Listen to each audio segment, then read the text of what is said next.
Sede fervorosos de espírito, servindo ao Senhor. Regozijai-vos na esperança, sede pacientes na tribulação, na oração perseverantes. Compartilhai as necessidades dos santos, praticai a hospitalidade.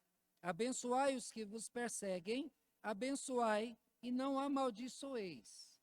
Alegrai-vos com os que se alegram, e chorai com os que choram. Tende o mesmo sentimento uns para com os outros. Em lugar de seres orgulhosos, condescendei com o que é humilde. Não sejais sábios aos vossos próprios olhos. Não torneis a ninguém mal por mal.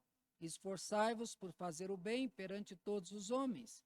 Se possível, quando depender de vós, tende paz com todos os homens. Não vos vingueis a vós mesmos, amados, mas dai lugar à ira, porque está escrito: a mim me pertence a vingança, eu é que retribuirei, diz o Senhor. Pelo contrário, se o teu inimigo tiver fome, dá-lhe de comer. Se tiver sede, dá-lhe de beber, porque fazendo isso amontoarás brasas vivas sobre a sua cabeça. Não te deixes vencer do mal, mas vença o mal com o bem. Feche seus olhos, vamos orar. Senhor Deus, tendo lido, Senhor, a tua palavra, e agora que vamos meditar nela, pedimos, Senhor, a unção do teu Espírito, para que capacite a nossa mente, para poder não somente falar, mas também ouvir, com o coração servo, Senhor, para ouvir a tua palavra. Eu oro, Pai, e agradeço por tudo, em nome de Jesus. Amém. Meus irmãos, como disse, o título desse texto é As Virtudes Recomendadas. Virtude. Mas o que é virtude? A gente tem que, algumas palavras a gente tem que parar para pensar, para a gente ver o sentido delas, né? Virtudes são boas qualidades que são produzidas em nós após a conversão. São as boas qualidades que ainda restam também na pessoa que foi feita à imagem e semelhança de Deus. Então, até um ímpio, até alguém que nunca foi na igreja, alguém que por natureza é má, como ele foi feito à imagem e semelhança de Deus, ele pode não ser a melhor pessoa, mas aqui e acolá ele vai falar a verdade. Ele é capaz até de amar, ele é capaz de fazer algo de bom por alguém, porque essas virtudes existem pelo fato da nossa criação à imagem e semelhança de Deus.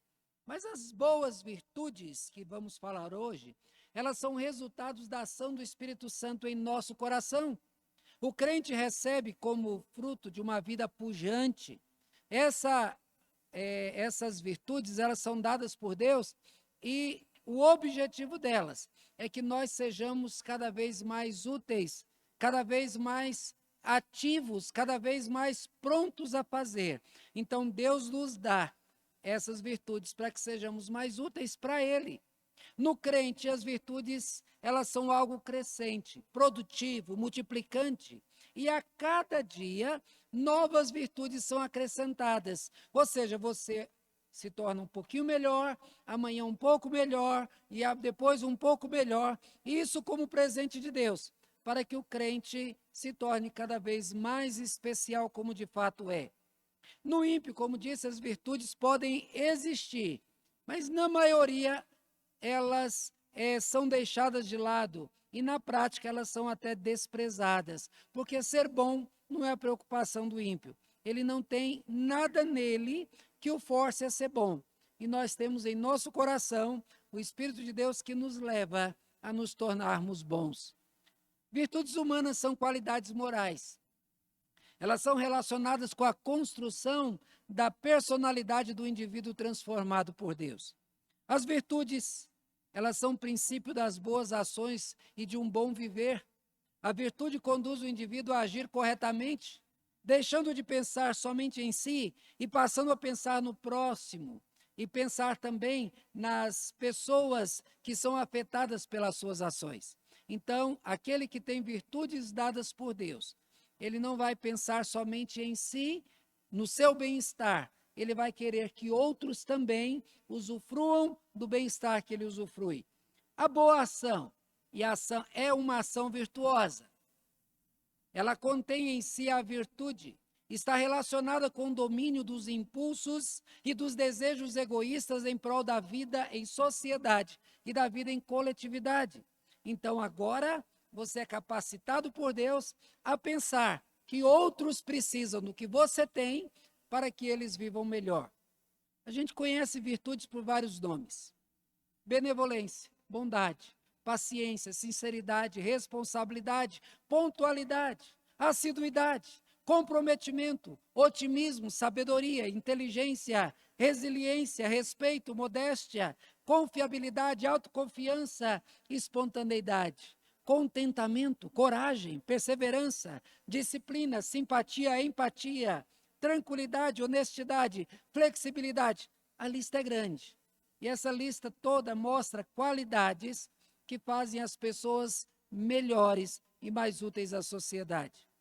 Na segunda carta de Pedro, no capítulo 1, após falar da ação divina para a salvação do homem, depois de falar que Deus ele fez tudo para que você seja salvo, então Pedro diz o seguinte: por isso mesmo, por isso quê? Porque Cristo já te salvou, porque o Espírito Santo já agiu em você, porque Deus fez tudo para a tua salvação. Por isso, vós reunindo toda a sua diligência, ou seja, com toda a vontade, com a vontade de você usar toda a sua força, associai com a fé a virtude, com a virtude o conhecimento, e com o conhecimento o domínio próprio, a perseverança, a piedade, a fraternidade, o amor, porque estas coisas existindo em vós, e em vós aumentando, fazem com que sejais nem nativos e nem infrutuosos no pleno conhecimento do nosso Senhor Jesus Cristo.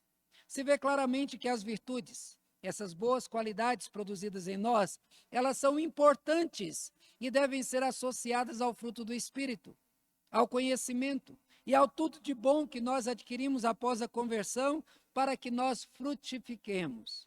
Essa semana eu estive lá no lote, e há pouco tempo atrás eu plantei um pé de pocã, e aí ele estava crescendo, muito bonito. E quando eu cheguei essa semana, eu olhei para ele, eu vi 3 pocãs já desse tamanho. Eu quero falar isso por quê? Porque eu que plantei uma árvore, eu fiquei muito feliz de vê-la produzindo. Agora Deus deu a salvação a você, Deus te deu a vida a você, e Ele vai ter todo o prazer de ver você dando frutos com aquelas virtudes que Ele deu para você. Dê essa alegria ao Senhor. Essa associação das virtudes, conhecimento com tudo mais, é da nossa parte o esforço, o investimento pessoal para fazer mais para o nosso Senhor. Meus irmãos, no estudo de hoje nós vamos tratar sobre o uso das virtudes produzidas em nós. Como nós devemos fazer? Deus ele nos dá virtudes e cobra de nós que as coloquemos em prática. São como os dons, como presentes de Deus, porém, ele requererá a produtividade, o aproveitamento que ele tem capacitado você a produzir. Então vejamos, sejamos responsáveis no uso das virtudes que recebemos. Mas, em primeiro lugar, nós veremos que devemos valorizar o sentimento do próximo. Para que você coloque as virtudes que Deus te deu em prática, você tem que valorizar o sentimento do próximo. No versículos 9 e 10 diz: o amor seja sem hipocrisia. Detestai o mal, apegando-vos ao bem. Amai-vos cordialmente uns aos outros em amor fraternal, preferindo-vos em honra uns aos outros. A palavra amor é bonita, né? A gente fala amor, parece que sobem coraçõezinhos assim. É gostoso falar de amor.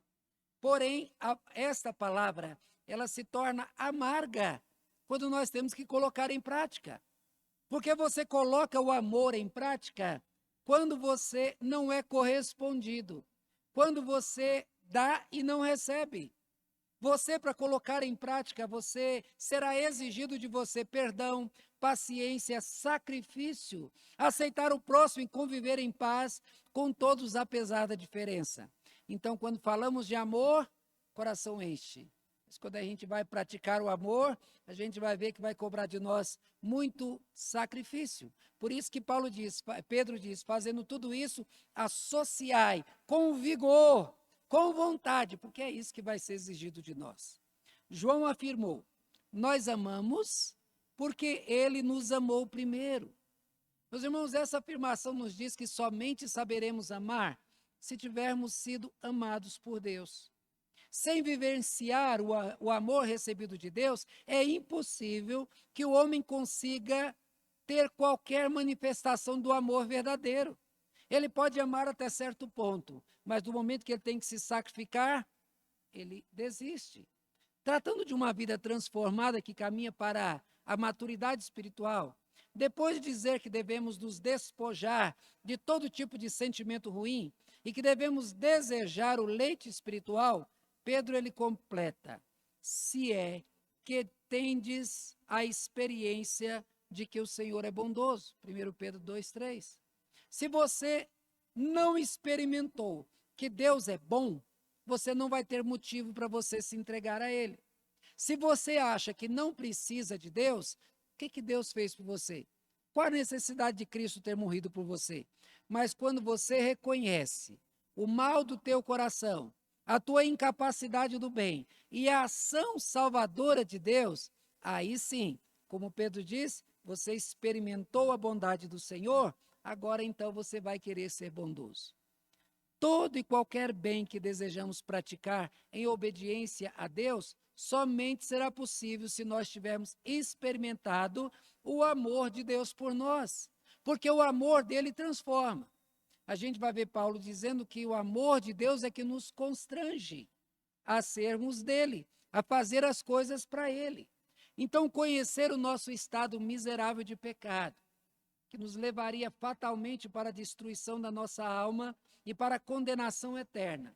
E saber que Deus interviu na nossa história, que nos deu a salvação por pura misericórdia, faz com que valorizemos a salvação, faz com que nos empenhemos para viver do modo que lhe agrada, pois tendo experimentado a bondade de Deus, nós estaremos capacitados a praticar o bem e exercitar o amor que nós temos recebido. O amor que experimentamos e que fomos capacitados a praticar é uma virtude. Essa virtude tem que ser praticada. Por isso Paulo diz, o amor seja sem hipocrisia. A palavra hipócrites é a palavra que deu origem a ator. Veja, o ator ele usa máscaras. Ele representa personagens, cada uma diferente da outra. O ator se confunde tanto com as personagens que às vezes nem ele mesmo sabe quem ele é de verdade. Veja os atores da TV, um dia ele é pobre, outro dia ele é rico, um dia ele é homem, outro dia é mulher, outro dia... Ou seja, o ator ele usa máscaras e essas máscaras vão diferenciar de acordo com o ambiente, com a novela que ele faz. A pessoa que é hipócrita, ela nunca é quem ela deveria ser. Ela nunca fala o que sente de verdade. Ela nunca se apresenta como ela é. Ela representa como um ator a personagem que quer que os outros pensem que ela seja. Olha o risco da hipocrisia. Você mata a sua própria essência. Você se apresenta para que os outros faz a imagem que quer que os outros tenham, independente daquela que de fato você é. O amor ele não pode ser vivido com hipocrisia. Não se pode usar máscaras para praticar o amor. O amor ele exige verdade e transparência, onde a pessoa que convive com a outra se revela totalmente, se deixa conhecer pelo próximo e conhecendo igualmente o próximo a quem ama. Como que alguém vai amar o outro, que convive com o outro sem conhecer? Mas sabe por que as pessoas não são quem são? Porque tem medo de não ser amado. Se eu contar tudo aquilo que eu sou, as pessoas não vão me aceitar. Se ela me contar tudo que ela é, eu posso não querer aceitar. Mas aí que entra a questão amor. Porque o amor, ele vai conviver com a pessoa como ela é, não com a máscara que ela usa. Então o amor, ele exige verdade. Por mais feio que a pessoa seja, o melhor é ser quem é de verdade. Paulo, ele continua dizendo, detestai o mal, apegando-vos ao bem. Todo escritor bíblico sempre inicia o seu ensino sobre a busca por uma vida útil para o reino de Deus, exigindo que todo tipo de sentimento ruim seja retirado do coração. Isso antes de praticar o bem. Por quê? Porque não tem como praticar o bem com o coração magoado, com o coração cheio de rancor, com o coração cheio de raiva. Os maus sentimentos, eles cegam, eles encobrem a visão, eles fecham o coração, eles fazem mal à alma. Sem retirá-los do coração será impossível praticar o bem. Pedro disse: despojando-vos, portanto, de toda maldade, dolo, de hipocrisia, de inveja e toda sorte de maledicência, desejai ardentemente, como criança recém-nascida, o genuíno leite espiritual, para que por ele vos seja dado crescimento para a salvação. Então, se você quer crescer e quer ser útil para o reino de Deus, apague do teu coração os maus sentimentos. Lembra aquela pessoa que te fez o mal? Ora, pede a Deus que Deus a abençoe. Sabe aquela pessoa que te faz o mal diariamente? Ore e peça as bênçãos de Deus por ela. Porque uma pessoa que guarda rancor no coração, ele faz mal a si, não ao outro. E ele, em vez de ser útil para o reino de Deus, ele se torna inútil. E o coração que poderia brilhar, fica na escuridão. O ensino de Paulo é o mesmo de Pedro. Eles ensinam que a pessoa convertida, ela deve querer viver o bem. Ela terá de rejeitar e se livrar de qualquer tipo de mal. Insistir em que habitar no coração dele somente as coisas boas. No coração cheio de mau sentimento não terá espaço para nenhum bom sentimento. O mal vai matar o bem. Então ele diz: amai-vos cordialmente uns aos outros com amor fraternal, preferindo-vos em honra uns aos outros. Olha que sacrifício que Paulo coloca aqui diante de nós. Você deve pensar no outro, preferindo-vos em honra aos outros. Ou seja, você tem a honra, você merece a honra, mas você vai lá e coloca o outro para ser honrado. Veja, meus irmãos, que isso é fazer o que Cristo ensinou, o que a Bíblia ensina fartamente, que nós devemos nos humilhar, porque quem é que nos exalta? É Deus. Você tem a honra dada por Deus. Você não precisa correr para alcançá-la, porque Deus a dará. Aquilo que pertence a você, Deus te dará. Então, pode colocar o outro, tira do coração esse desejo de ser e de conquistar e de alcançar com as suas mãos e passe a depender do Senhor. No início eu afirmei que as virtudes são boas qualidades produzidas por Deus em nós. Somos, por causa delas, capacitados a fazer o que nenhum incrédulo é capaz de fazer. Nesse texto, Paulo ensina que o crente deve dar a honra ao outro antes de dá-la a si mesmo. Esta é uma virtude impensável para qualquer incrédulo. O sentimento do homem caído é sempre egoísta. Ele se satisfará primeiro, garantirá os seus privilégios, as suas honras. Ele nunca dividirá o que é seu com os outros. O que Paulo está falando aqui não é que devemos dividir a honra, mas que devemos dar prioridade ao próximo, honrando antes de nós. Não é guardar o meu, é dar. Acabamos de ver que no uso correto das virtudes recebidas, nós devemos valorizar o sentimento do próximo como um todo. Devemos amar de verdade, aprender a honrar aqueles a quem o próprio Deus honrou, quando ele deu a vida do seu filho.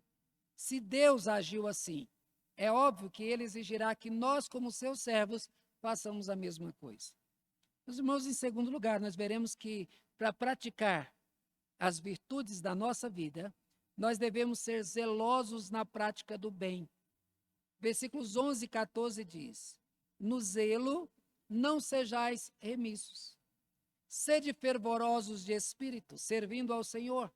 Regozijai-vos da esperança, sede pacientes na tribulação, na oração perseverantes, compartilhai as necessidades dos santos, praticai a hospitalidade, abençoai os que vos perseguem, abençoai e não amaldiçoeis. Para ser virtuoso, você tem que ser zeloso na prática do bem. Uma das figuras mais combatidas da Bíblia é o preguiçoso. Ele deve ir ter com a formiga para aprender a ser previdente. Ele deve cuidar do seu próprio sustento. Deve deixar de dar desculpas para não fazer o que tem que ser feito. Ele não pode comer pois ele se nega a trabalhar. No trabalho de Deus, essa figura também recebe o repúdio divino. Não podemos ser preguiçosos na obra de Deus. Se não me engano, é Jeremias que diz: maldito é aquele que fizer a obra de Deus relaxadamente. Tiago nos ensina que quem sabe o que deve fazer o bem e não faz, nisso peca.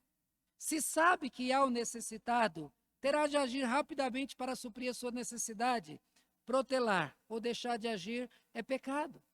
O crente aprende o valor do trabalho e ele trabalha com prazer, vendo no trabalho um privilégio. O trabalho é a bênção de Deus para o crente. Ele vê também como privilégio a honra de poder fazer a obra de Deus na terra. Para nos direcionar nesse sentido, Paulo nos disse: no zelo não sejais remissos, sede fervorosos de espírito servindo ao Senhor.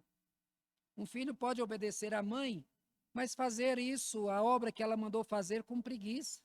Isso não vai deixar a mãe contente. Ah, mas ele fez. Mas antes de fazer, ele arrastou corrente, ele amarrou. Vejam, meus irmãos, na obra de Deus nós não podemos ser relaxados. É por isso que o profeta Jeremias disse que maldito é aquele que faz a obra do Senhor relaxadamente. Paulo revela que ser zeloso é uma virtude de quem conheceu a Deus. Ele quer fazer sempre o melhor.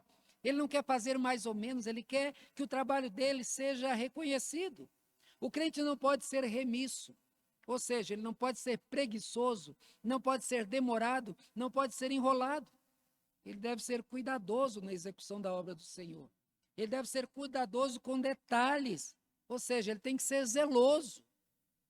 Além do zelo revelado no cuidado dos mínimos detalhes na obra do Senhor, o crente ainda deve ser fervoroso de espírito, servindo ao Senhor. Porque tem muita gente que faz a coisa certa, mas parece que faz amarrado, parece que faz com tristeza.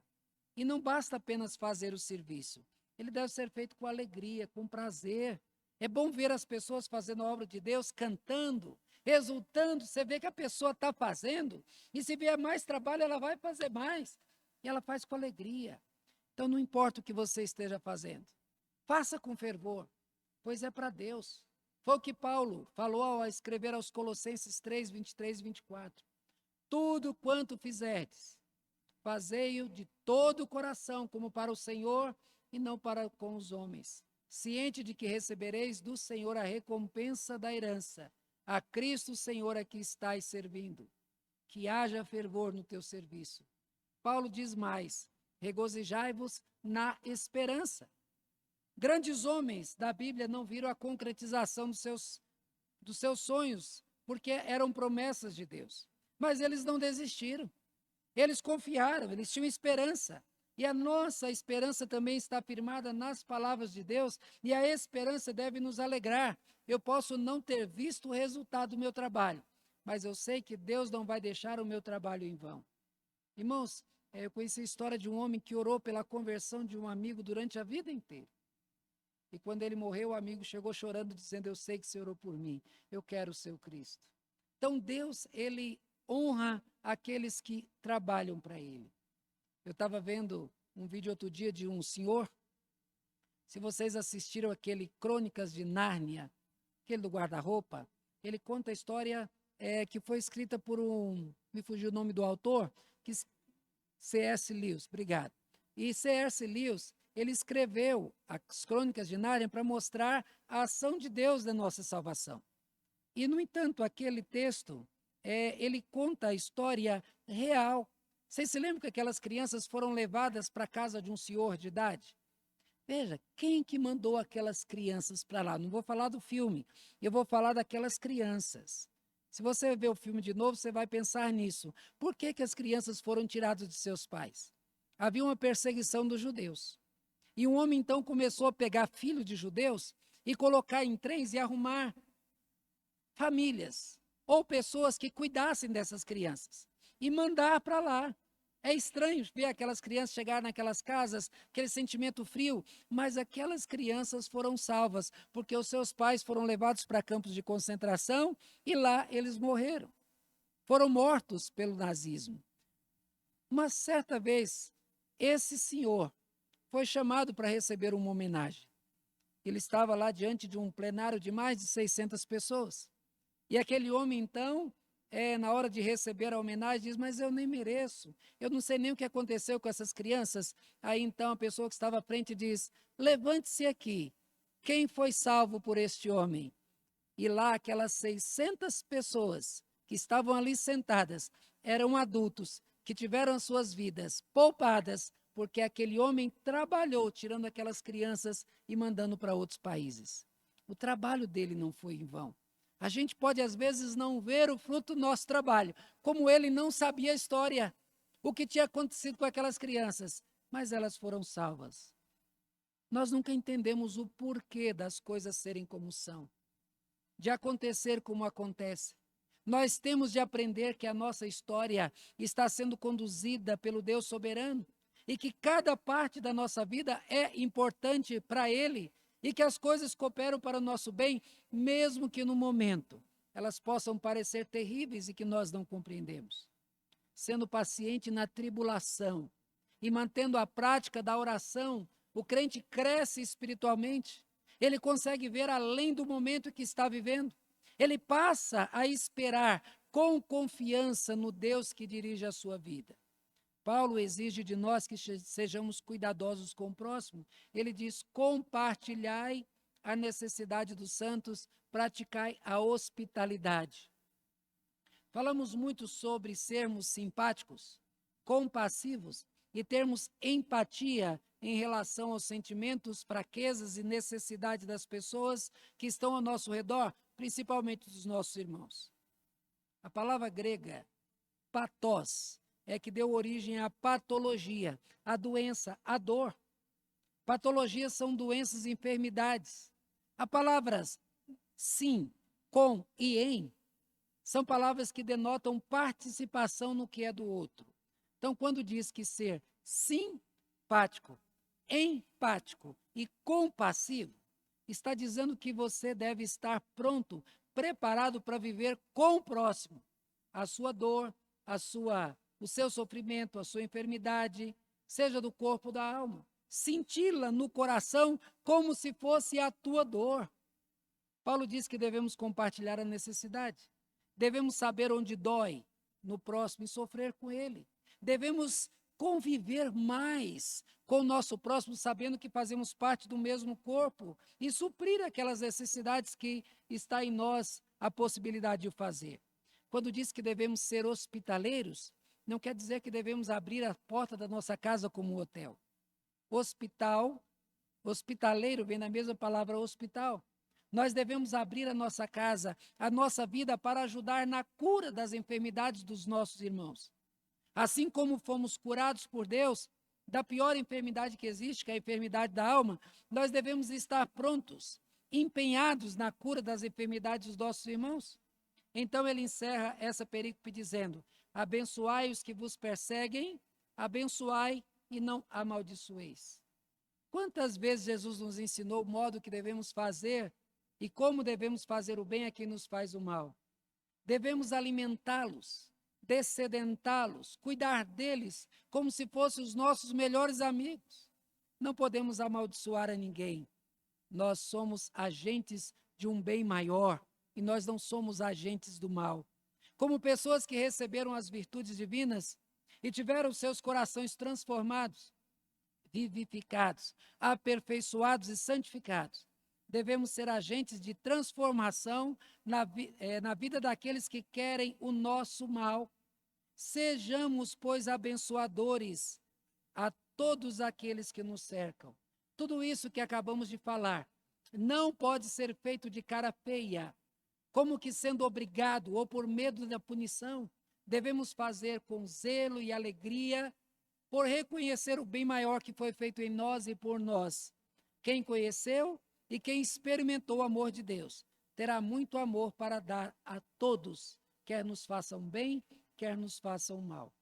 Mas, em terceiro lugar, veremos que, para viver a prática das virtudes que Deus manda que tenhamos, devemos compartilhar a vida cotidiana dos nossos irmãos. Versículos 15 e 16 diz: alegrai-vos com os que se alegram, e chorai com os que choram. Tende o mesmo sentimento uns para com os outros. Em lugar de serdes orgulhosos, condescendei com o que é humilde. Não sejais sábios aos vossos próprios olhos. Compartilhar a vida cotidiana dos nossos irmãos. Meus irmãos, nós vivemos distantes das pessoas. Até mesmo entre os crentes que se encontram semanalmente da igreja, a vida não é assim tão participativa. Veja que às vezes eu, como pastor, fico semanas, meses sem ver alguém. Se aí não for lá atrás, não entrar na casa para tomar um cafezinho junto, a gente não sabe o que está acontecendo. Quando o culto acaba, cada um vai para o seu lado. Criamos até o cafezinho, não é para ninguém tomar café, é para parar um pouquinho ali fora do culto, para poder conversar.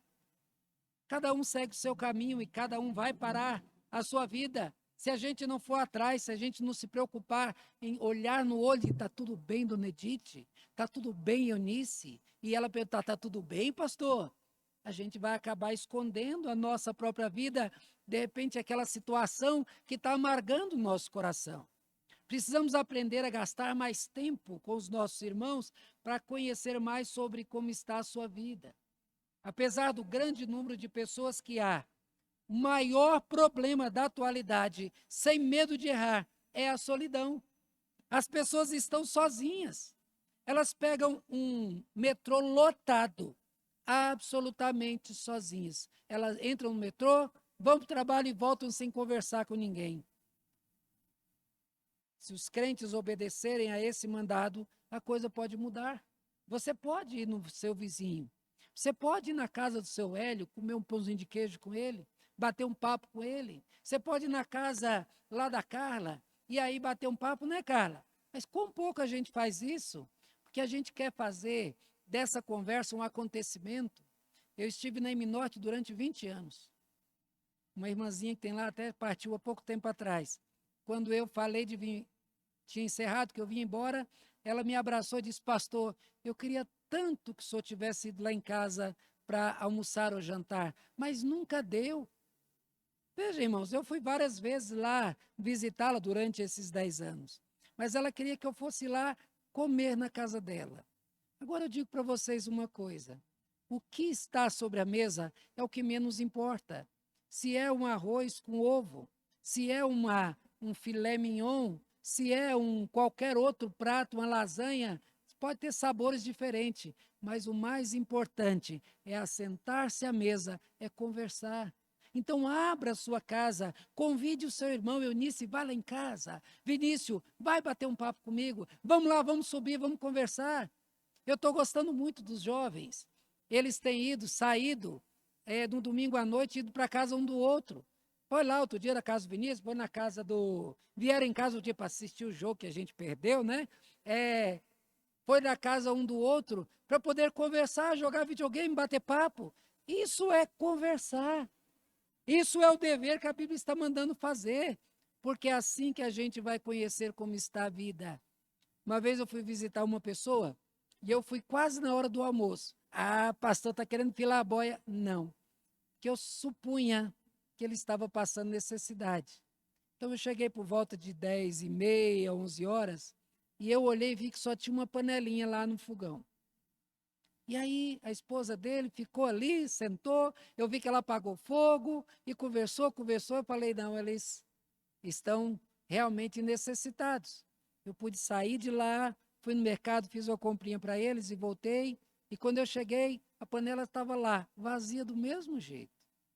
Talvez o que eles tenham feito, não sei. Mas eu sei que quando eles viram chegar com o alimento, a alegria estampada nos olhos, ela foi vista.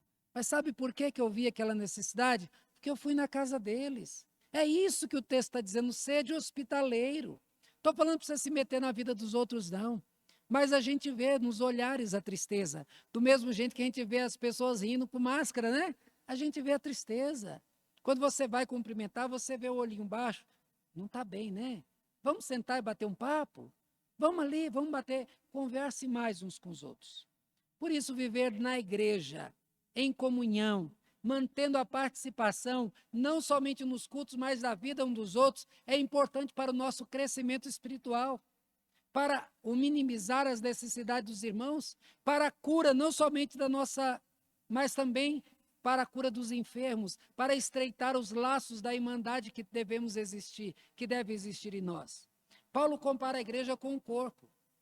O corpo é formado de vários órgãos diferentes, cada um com a função específica, porém nenhuma parte do corpo trabalha para si. É necessário que ela esteja ligada ao corpo para que se mantenha vivo e trabalhando. Veja, quando o irmão ele entra e sai da igreja sem conversar, eu fico preocupado, porque por mais fervoroso que ele seja, ele não vai demorar muito, porque ele está se desligando. Se desligando do corpo, ele para de funcionar, ele morre. Jesus se compara a uma oliveira verdadeira. Ele diz também que nós somos os ramos. E ele afirma que nenhum dos ramos produzirá fruto se não estiver ligado ao tronco. Desse modo, Jesus deixa claro que não há como um crente viver e ser produtivo se não estiver ligado à comunhão com os demais irmãos. Essa história de que eu sou crente em casa, isso não funciona. Nessa temática, Paulo afirma: alegrai-vos com os que se alegram e chorai com os que choram. Meus irmãos, não é fácil chorar com os que, ou se alegrar com o irmão. Não é fácil. Sem tirar o egoísmo de nós, será impossível sentir a dor que o próximo está sentindo. Veja bem, se uma pessoa recebe uma herança gorda e ela vem festejar contigo, caso você esteja na pindaíba, vai ser difícil se alegrar pelo teu amigo que recebeu tanto e você não recebeu nada. Do outro lado também não será assim tão fácil você chorar com a dor e com o sofrimento do irmão quando tudo na tua vida está caminhando perfeitamente. É difícil mensurar a dor do próximo e ainda mais difícil é senti-la na proporção que o próximo está sentindo. Por isso, dizemos que devemos viver a vida comum, dividindo-a com os nossos irmãos em Cristo. É preciso compartilhar o dia a dia um do outro. Será impossível conhecer a tristeza e as alegrias do próximo se você estiver distante dele. As suas lágrimas terão secado até que você se aproxime. A sua exultação e alegria também passará até que você consiga se aproximar, se você estiver distante. Paulo ainda diz: tende o mesmo sentimento uns para com os outros. Já disse que não podemos ser egoístas, pensando somente em nós e nos nossos desejos e projetos. Devemos valorizar o próximo e seus projetos. Mas outro erro comum entre as pessoas é tratar uma pessoa com uma honra muito grande e outra pessoa com desprezo ou sem dar a devida importância pelo fato de não ter muito a oferecer. Devemos tratar todos igualmente, pretos e brancos, pobres e ricos, novos e velhos, homens e mulheres. Todos igualmente devem ser tratados com a mesma honra, pois a aparência externa pouco ou nada diz respeito à conduta e à personalidade das pessoas. Devemos amar a todos indistintamente e tratar a todos com o mesmo respeito com que Deus teve para com todos. Então, não podemos desonrar a quem Deus honrou. Vejamos mais sobre o texto. Em lugar de ser desorgulhosos, condescendei com o que é humilde. É muito comum que pessoas exijam um tratamento especial pelos diplomas e pelos títulos que possuem. A Bíblia nos ensina que de quem tem muito, muito é cobrado. Uma pessoa que tenha muito conhecimento será ainda mais responsabilizada por Deus para que seja mais útil para com os outros. A pessoa que possui mestrado, doutorado e outros títulos superiores não pode se orgulhar e, por isso, menosprezar as pessoas que não tiveram as mesmas chances. Por isso é que Paulo diz que não podemos ser orgulhosos, mas devemos condescender com o que é humilde. Irmãos, eu vivi na Bahia durante um tempo diferente de hoje. Porque hoje você chega lá na roça, tem energia elétrica, você chega lá, as pessoas têm Wi-Fi para te oferecer, a maioria tem uma vida bem diferente, a maioria tem carro. Mas eu vivi isso numa época de muita pobreza. A primeira televisão da cidade de Cocos foi do meu pai, quando nós mudamos do Paraná para lá. Só que não pegava, porque não tinha antena na cidade.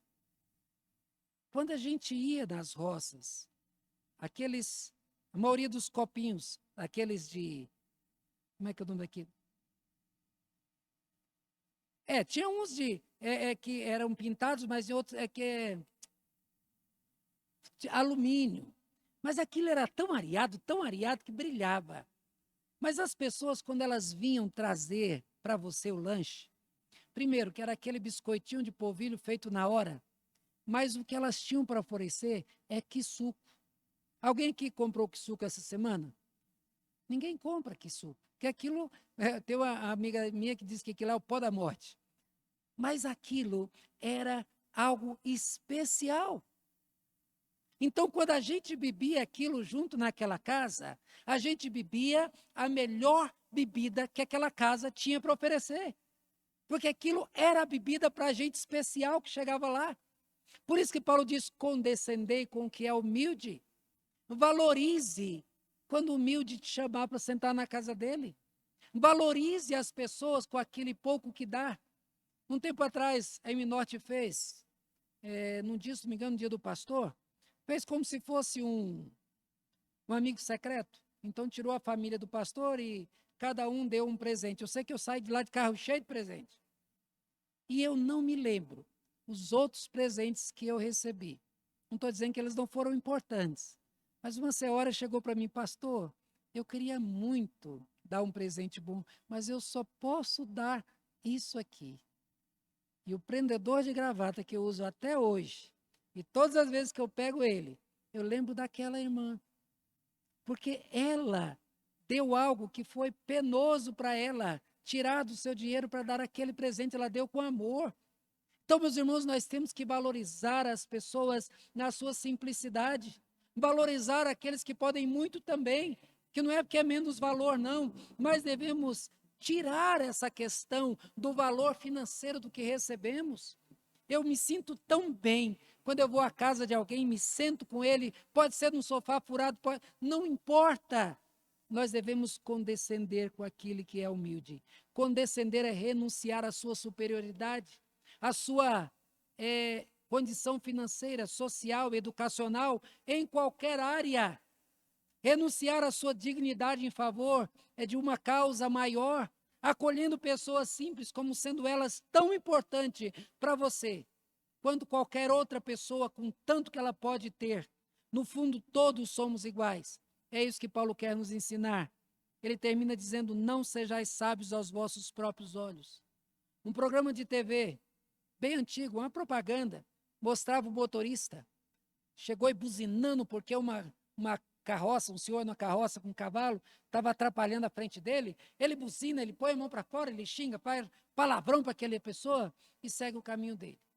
Lá na frente o carrão para e não funciona.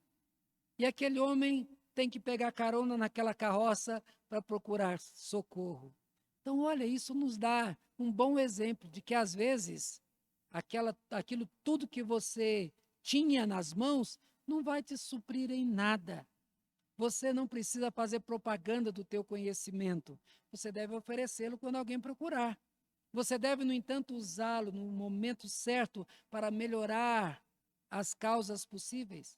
Não deve te exaltar como que sendo o teu conhecimento mais importante que a experiência vivida pelos outros.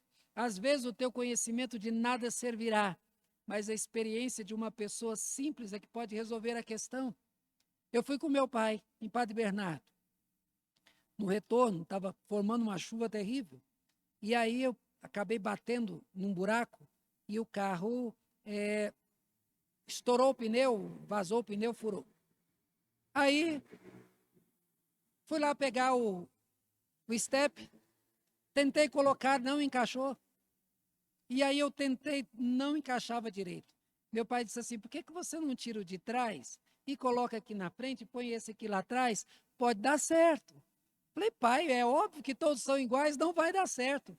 Mas como a Bíblia ensina que nós devemos honrar os nossos pais, eu então fui lá, peguei o macaco, coloquei o pneu, já estava lá, levantei e fomos lá e fiz a troca. Não é que deu certo? Veja, a experiência de uma pessoa pode ser maior do que o teu conhecimento. Então, condescendei. Compartilhe a vida comum da igreja. Almoce junto. Vá às festas, vá a reuniões, tome cafezinhos. Não perca os cultos nos lares. Eu acho extremamente importantes. Conheça como vivem os teus irmãos, visite mais os irmãos. Conta para eles como é que é a tua vida. Ouça os comentários deles. Tem gente que não gosta do jeito que eu faço algumas coisas. Mas, por exemplo, se eu compro alguma coisa, eu falo para todo mundo. Se eu tenho alguma coisa, eu divido para todo mundo. Eu tenho galinha que até a Zilda sabe o nome da minha galinha. Por quê? Porque eu levei lá e dividi com ela o fato de ter uma galinha tão mansinha que onde eu vou ela vai igual um cachorro atrás. Isso é importante? É, porque às vezes a Zilda chega aqui e diz assim, pastor, e a Daniela? Está lá botando. Veja, irmãos, isso é fazer de coisas simples parte para o irmão que é importante para ele. Você comprou? Irmãos, eu comprei o carro. As pessoas chegaram, me abraçaram, se alegraram comigo. O irmão chega, compra, eu vou lá e me alegro com ele. Chorai com os que choram, se alegrai com os que se alegram. Esteja presente na vida do outro. Tenha prazer de se alegrar e se entristecer com o próximo, pois você não sabe quando é que você precisará do ombro amigo. No Salmo 133 fala do valor dessa comunhão, dizendo que ali ordena o Senhor a sua bênção e a vida para sempre. Cristo morreu pela igreja, não te esqueça disso. Vejamos ainda que não podemos nos tornar juízes da vida alheia.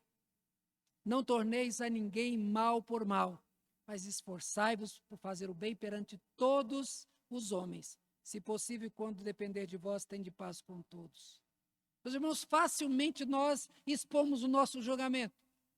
Na maioria das vezes, nós somos prontos para condenar até pessoas que não conhecemos. Devemos nos calar. O nosso julgamento ele deveria ser guardado e só, de fato, expor no momento correto. Temos de conhecer todos os elementos que compõem a causa, o caso, para poder julgar. Jesus nos ensina em Mateus 7, de 1 a 5, não julgueis para que não sejais julgados, pois com o critério com que julgardes, sereis julgados. Com a medida com que tiverdes medido, vos medirão também. Porque vês tu o argueiro no olho do teu irmão, porém não reparas na trave que está no teu próprio? Ou como dirás a teu irmão, deixa eu tirar o argueiro do teu olho, quando tens uma trave no teu? Hipócrita, tira primeiro a trave do teu olho, e então verás claramente para tirar o argueiro do olho do teu irmão. O texto deixa claro que não devemos julgar a ninguém, afirmando que seremos julgados com o mesmo rigor, caso o façamos. Afirma que devemos ser criteriosos com o nosso comportamento e sermos críticos de nós mesmos, corrigindo-nos, corrigindo os nossos erros, tirando de nós as falhas antes de fazer qualquer observação sobre os erros e as falhas dos outros. Paulo diz, não tornei a ninguém mal por mal. Jesus ele ensinou algo totalmente novo. O comportamento ensinado por Jesus era para os romanos uma fraqueza. Perdoar, segundo ele, era uma fraqueza, mas sabemos que é o contrário. Perdoar é para os fortes. O perdão é o remédio mais duro e mais amargo que nos foi deixado por Deus. Para perdoar a alguém, você terá de passar por cima dos teus sentimentos, terá de valorizar o sentimento de quem te magoou e terá de dar uma nova oportunidade para quem não merece. A palavra perdão, ela vem de perda e de doação. Então, para perdoar, você tem que perder, você tem que doar. Nem todo mundo está capacitado a isso. Paulo replica o ensino de Jesus, ao dizer que não devemos fazer mal a quem nos faz o mal. Fazer o mal a quem faz o mal é uma atitude de qualquer perdido. Qualquer um pode fazer isso, mas fazer o bem a quem faz o mal é exercitar uma virtude exclusiva de quem foi amado por Deus e de quem experimentou a sua misericórdia. Só quem recebeu a misericórdia de Deus estará habilitado para ser misericordioso com quem lhe feriu. Paulo ele diz mais, esforçai-vos por fazer o bem perante todos os homens. Nem sempre fazer o bem é possível. A cobrança que nos é feita no texto é que devemos nos esforçar na prática do bem. Devemos usar todos os meios possíveis para praticá-lo. O próprio texto reconhece que nem sempre o bem é possível. Ele diz, se depender de vós, tende paz com todos os homens. Às vezes não depende. Mesmo que estejamos dispostos a reconhecer o erro, a oferecer o perdão, nem sempre a outra pessoa desejará a paz. Ou ela vai escolher a guerra. Nesse caso, devemos procurar nos defender sem ofender, sem procurar briga. Um sentimento que nunca deve habitar em nosso coração é o sentimento de vingança. A Bíblia mesmo afirma que a vingança não acabará bem. Salmo 37:8 diz: deixa a ira, abandona o furor, não te impacientes, certamente isso acabará mal. Tem um ditado popular que diz: quem quer vingar-se deve abrir duas covas, uma para você e outra para ele. Porque quem promove briga, a briga vai se voltar contra você e contra a tua família. Isso para revelar que vingança fará mais vítimas do que o planejado. A pessoa que quer vingar-se nunca se satisfará com a vingança e será acumulada de culpa e rancor pelo resto da vida. Nessa empreitada, ela sairá ferida e ela vai ferir. Paulo afirma: não vos vingueis a vós mesmos, mas dai lugar à ira, porque está escrito: a mim me pertence a vingança, eu é que retribuirei, diz o Senhor. A razão para não se vingar é porque existe um vingador. Ele é competente nessa tarefa. No Salmo 94, 1 e 2 diz: o Senhor, Deus das vinganças, resplandece, e aí continua: exalte o juiz da terra, dá o pago aos soberbos. Naum, capítulo 1, verso 2, também disse: o Senhor é Deus zeloso e vingador. O Senhor é vingador e cheio de ira. O Senhor toma vingança contra os seus adversários e reserva indignação para os seus adversários. O Senhor é tardio em irar-se, mas grande em poder. Olha, e jamais inocenta o culpado. Paulo afirma aqui que não podemos nos vingar, porque já existe um vingador que fará a coisa certa. Nós não sabemos julgar como convém e não conseguimos fazer a justiça de Deus. Por isso, Paulo afirma que não devemos nos vingar, mas dar lugar à ira. Deixa a ira passar. Coloque a tua causa na mão de Deus. A vingança é um atributo para Deus. Ele é justo. Como devemos agir? Lembra que estamos tratando das virtudes. Essas virtudes foram recebidas para que nós fôssemos transformados, para que as nossas vidas fossem transformadas, para que as nossas reações refletissem Cristo em nós. Por isso, confiado na capacidade recebida pelos crentes, é que Paulo ensina: pelo contrário, se teu inimigo tiver fome, dá de comer. Se tiver sede, dá de beber. Essa atitude só é possível aos fortes, aos transformados, aos salvos. Os fracos se vingam, devolvem o mal. Mas os filhos de Deus fazem o bem a quem lhes faz o mal. Dá de comer, de beber àquele que merece a sua ira. A razão para essa atitude é porque, fazendo isso, amontoará a brasa viva sobre a sua cabeça. A raiva se alimenta da raiva alheia. O grito receberá outro grito em troca. O mundo não conseguirá entender o amor e nem a bondade fruto da ação divina nos crentes. Ao ferir e receber o bem, ao fazer o mal e ser bem tratado, o ímpio ficará com a cabeça quente, será como brasas vivas sobre sua cabeça. Outro dia na escola, nós tratamos aqui na escola dominical sobre George William Butler. Dr. Butler, ele foi uma pessoa que fez muita diferença no interior do Brasil. Dr. Butler, ele era um pastor e médico. Um coronel chamado Joaquim Vitalino pagou para um jagunço matar o Dr. Butler só porque ele era pastor. E na hora que o jagunço veio para dar uma punhalada no Dr. Butler, Nevilela, um crente que acompanhava ele, entrou na frente e recebeu a punhalada no peito e caiu morto. Passado um tempo, a mulher desse coronel, Joaquim Vitalino, pegou uma doença muito grave. A história não conta que doença era. Sei que o coronel, muito rico, pegou a esposa e levou para Salvador. E lá, então, os médicos examinaram e disseram: olha, a tua esposa só tem uma chance de viver. Tem um médico lá em tal cidade, chamado Dr. George William Butler.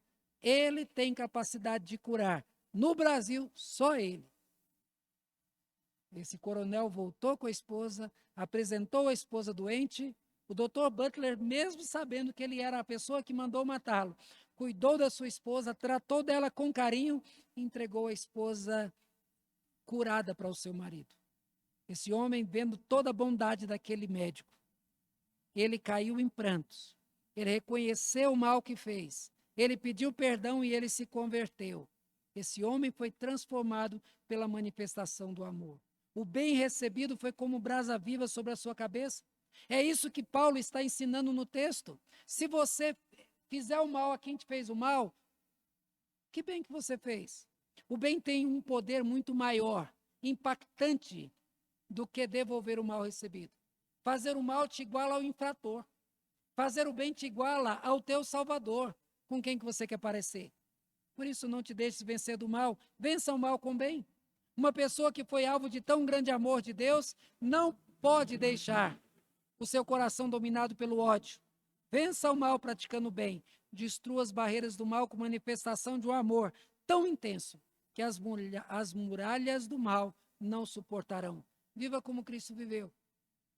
Ele é a luz, e ele disse que você seria a luz. É isso que Deus espera daqueles a quem ele deu tantas e tão importantes virtudes para que vivam como pessoas especiais, pessoas diferentes e indispensáveis num mundo tão corrompido. Hoje tratamos sobre o uso das virtudes produzidas em nós.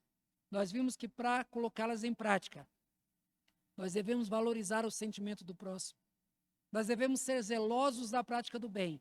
Devemos compartilhar a vida cotidiana dos nossos irmãos. Mas também, nós não podemos nos tornar juízes da vida alheia. Você recebeu de Deus bênçãos incontáveis para te tornar uma pessoa especial. Então, não te iguales às pessoas ímpias, as quais são desprovidas dessas virtudes. Você as tem. Haja de maneira a revelar Deus com tudo aquilo que Ele deu para a tua vida. Que Deus abençoe, que Deus transforme em cada um de nós.